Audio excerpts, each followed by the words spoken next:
The NFL season is finally here, so make sure you're ready with NFL Sunday Ticket and YouTube TV. It gives you the most live NFL games all in one place, exactly what you need to make your Sundays more magical. Sign up today at youtube.com/Sunday Ticket. Local and national games on YouTube TV. NFL Sunday Ticket for out-of-market games excludes digital-only games. My dad works in B2B marketing. He came by my school for career day and said he was a big ROAS man. Then he told everyone how much he loved calculating his return on ad spend. My friends still laugh at me to this day.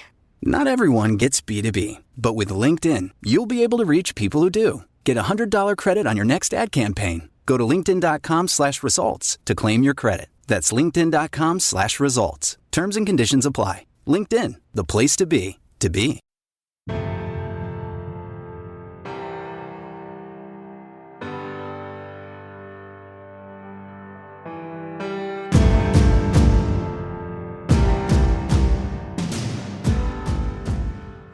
And so I think, where things kind of changed for me and our staff at Barry was, taking ownership of that and being like, well, what can we as coaches do better to prepare our guys to play on Saturday?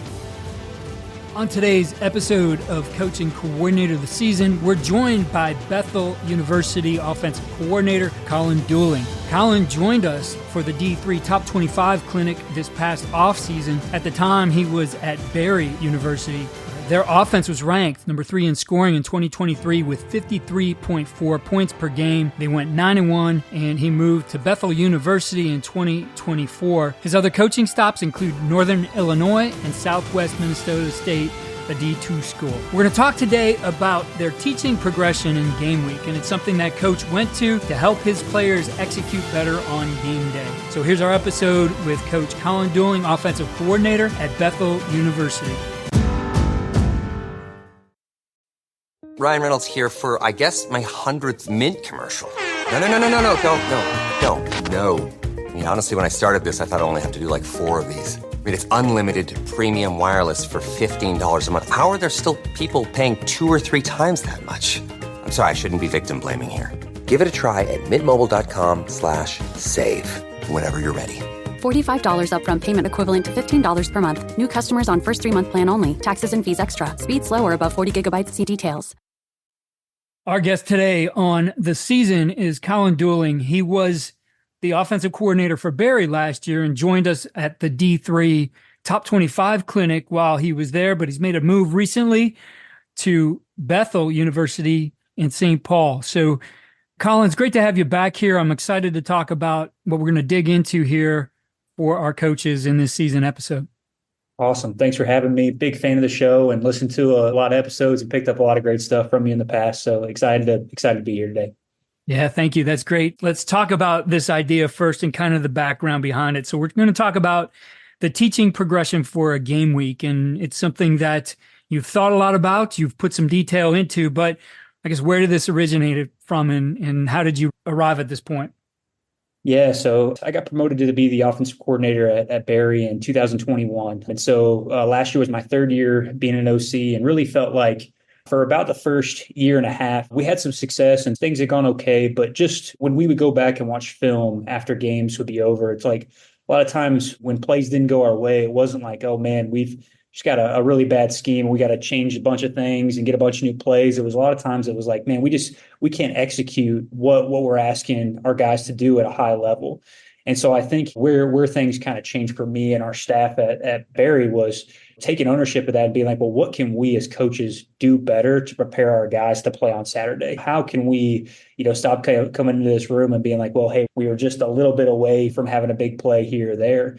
And so really kind of mid-season in 2022, really right near the end, we played Trinity, who was ranked in the top 5, went out there and our defense played lights out. And just offensively, we didn't execute at a high enough level to beat them and really felt like we should have won that game. And so from that point on, kind of changed our process day by day for our game weeks. So came up with this idea of kind of a 100-hour teaching progression. So thinking 100 hours out from your 1 o'clock kickoff on Saturday, how can we better prepare our guys, to play in that game?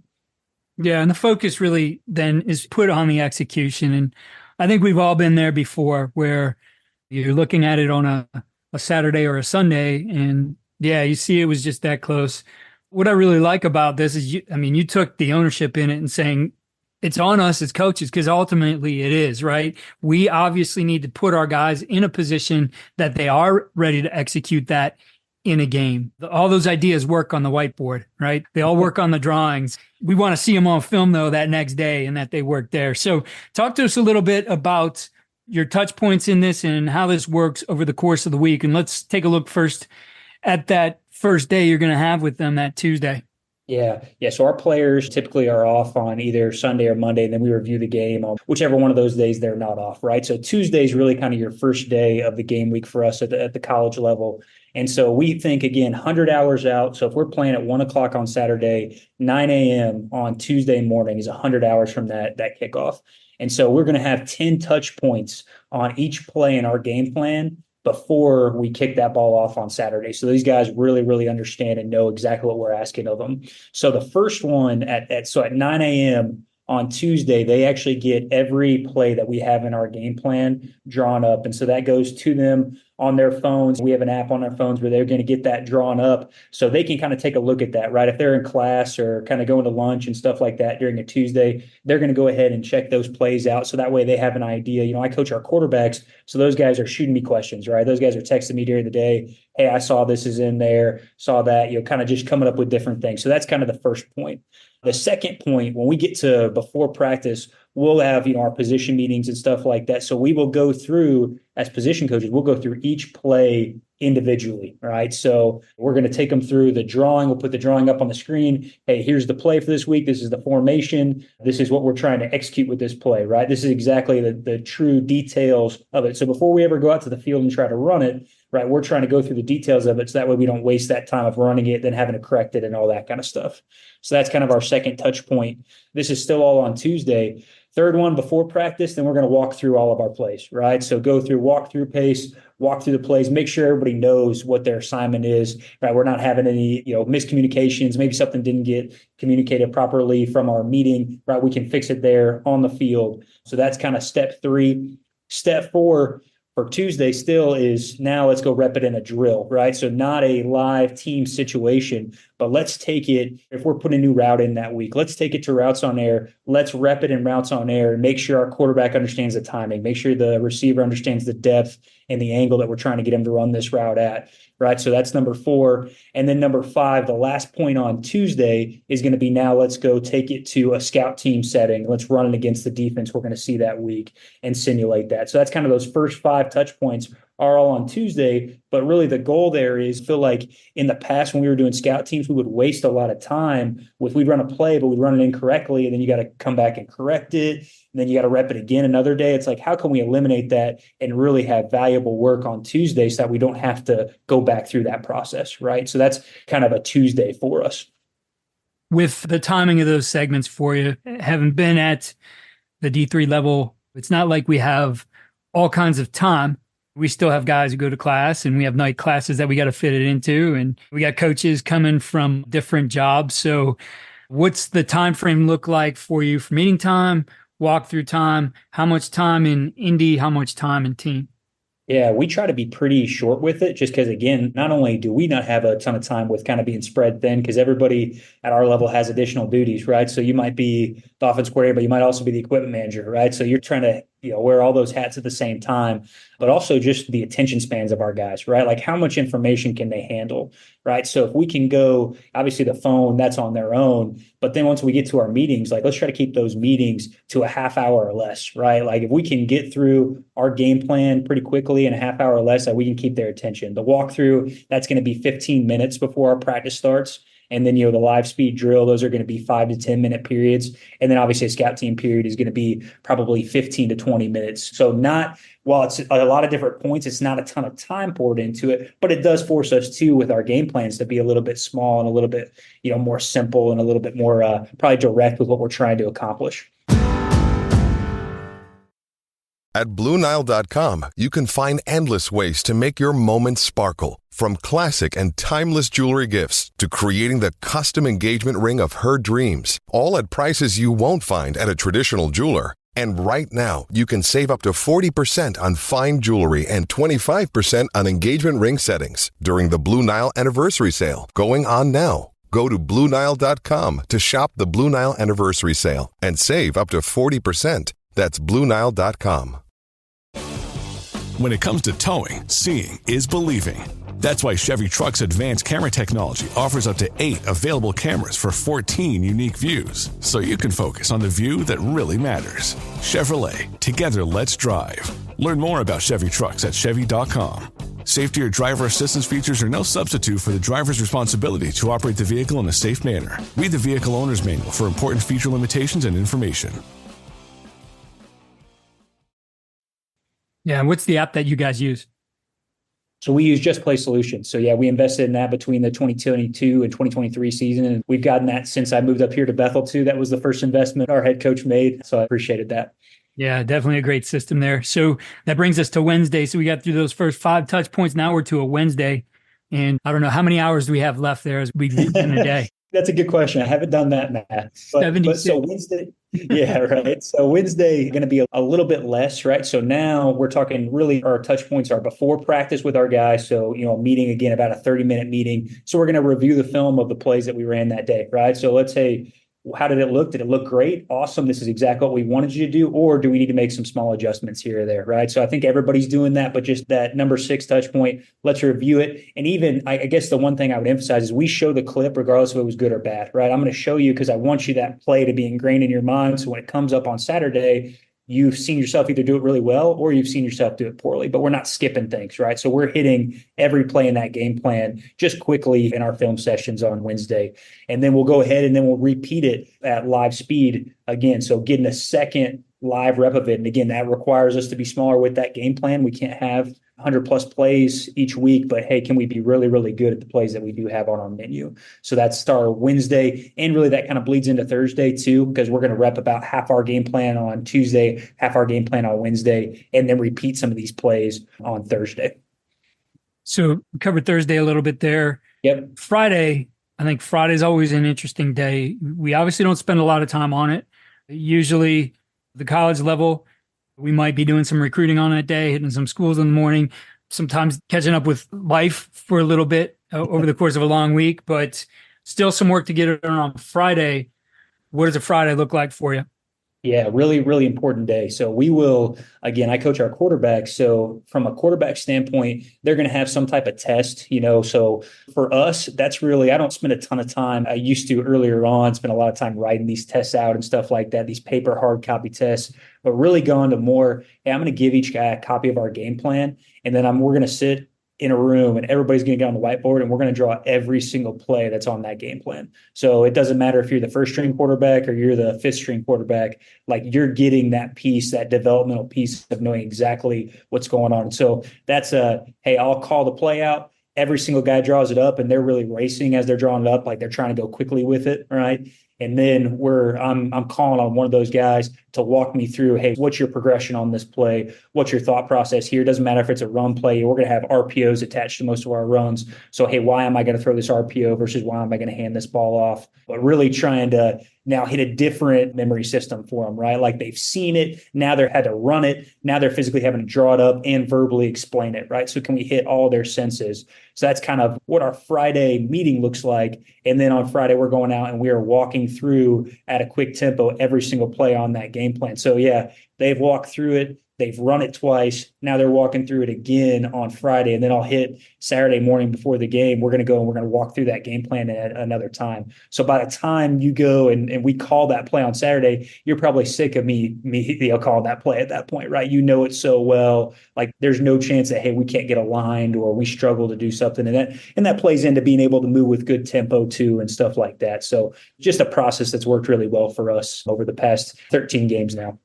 The approach with the quiz, the test, whatever you'd like to call it, I really like that. I know I've done the individual ones in the past, and I think it was listening to Dante Scarnecchia at the Cool Clinic and on the podcast too, talk about his tests for his guys were group tests. They were those guys working together. I think there's a lot of validity to that. We're a game where, yes, we've got to execute our individual assignments, but we all have to work together. We have to understand how this comes together because we're not just isolated out there. There's things that fit together. There's timings, there's adjustments, et cetera. So I think that approach is very useful. It's not necessarily about what's the score on that test, but it's that everybody understands and that you can learn. If you didn't get it, you're going to learn from somebody in that room rather than now you just got that one wrong and that's the feedback, right? So I think there's a lot to it, and it's efficient too, because I mean, I taught English for 10 years. Who likes to grade papers? It sucks. Yeah, that was probably a big thing for me, was like when we'd finish our tests, if we did the paper copies,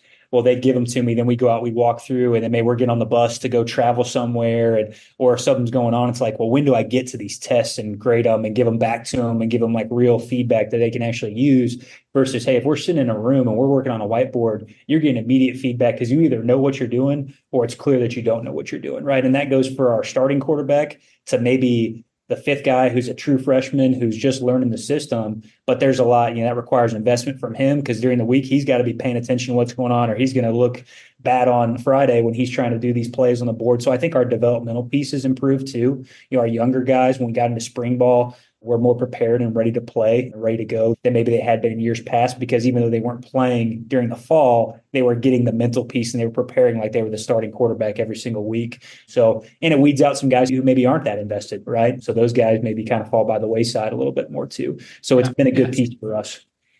Yeah, for sure. I mean, that ability to teach something, really, you have to know it to do it. And I think the other thing that happens in those meetings like that, when it is open to everybody, is that guys will share their own learning cues. Everybody learns a little bit differently. Some of them, as over the years, you'd hear a guy say something like, that's like the absolute craziest thing I ever heard, but I guess it works for him and it helps somebody else in the room too. So it is good to get those things out because everybody learns differently. Yep. I think every time I would walk in the room before they were about to take the test, all those guys would already be in there and they would all be already talking through the plays. Like, hey, they're getting questions out and asking each other. And like you said, it promotes more of a group feel, like everybody's in there to help each other rather than kind of, hey, individually, like I'm just trying to take care of myself. So to wrap this up, the results are obviously what matters most. And you saw the opportunity to create better execution. What was the feedback you got from your players? You obviously see the results on the field, but making that change with those guys, when that change happened, what did they tell you about the new process? Yeah, I think from then everything was really positive. I think the question or the response we kept getting over and over was, I just understand what I'm supposed to do so much better. And I think as a coach, and really as a coach being a teacher, like that's really, really rewarding to hear. And then it makes you feel like, hey, now we can go play fast on Saturday. So we just heard over and over from our guys that there was an understanding overall as a group of what we were trying to accomplish on Saturday. So when a play is called, there's no second guessing like, hey, what are we doing? Why are we doing this? You hear that a lot. You're going to hear that from the stands regardless, right? But can your guys on the field be collectively locked in and believe in what you're trying to do from a systematic standpoint? As long as you kind of give them an understanding before that, we really saw a ton of great success with that. So exciting stuff. And now we're kind of starting over and doing that again here at Bethel. So exciting time. Yeah, we'll definitely love the ideas. Appreciate you taking the time to share them here. And I'm sure it's going to help somebody out there this season. So best of luck to you and the Royals here in 2024. Thanks. Appreciate you having me on. Here are winning edge takeaways and ideas for implementation. 1, have a system for getting your players information. There's a lot of things that we have. Putting it in one place, having it especially on their phones, is a good method. There's a lot of things out there. Find one that works for your program, whether that's free or paid, and have that consistency. And this is how we deliver our information. 2, put a timeline on what you do. I think putting that 100 hours in front of your players and your coaching staff, we have 100 hours to prepare for our next contest, really puts a sense of urgency on the way that you do things. Yes, you have time during the week, but it's going to keep moving along. And number 3, for better execution, understand the touch points that you need. Coach talked about 10 touch points during the course of the week, all the different ways that they learn, from their sharing their diagrams to their meetings, to their walkthroughs, their drills, their team periods, even their tests. There's a method to what they do. And as Coach said, it helped their execution over the course of the season. We're very thankful to you as our listeners. So if you are enjoying the podcast, please go to your favorite app and rate and review. It helps other coaches find the podcast and helps our game. Be sure to check out our sponsors. They're listed in the show notes and in the 10% Toolkit. These are companies that we believe in, and they also provide some great benefits to you as the listener. So check those out in the 10% Toolkit. The list is in the show notes. Be sure to check out our new episode each week, the Coach and Coordinator National Coach of the Week, presented by Modern Football Technology. That'll be out every single Wednesday, and we'll be highlighting some of the great high school coaches from around the country. Follow all we're doing at coachandcoordinator.com and follow us on X at Coach K. Grabowski.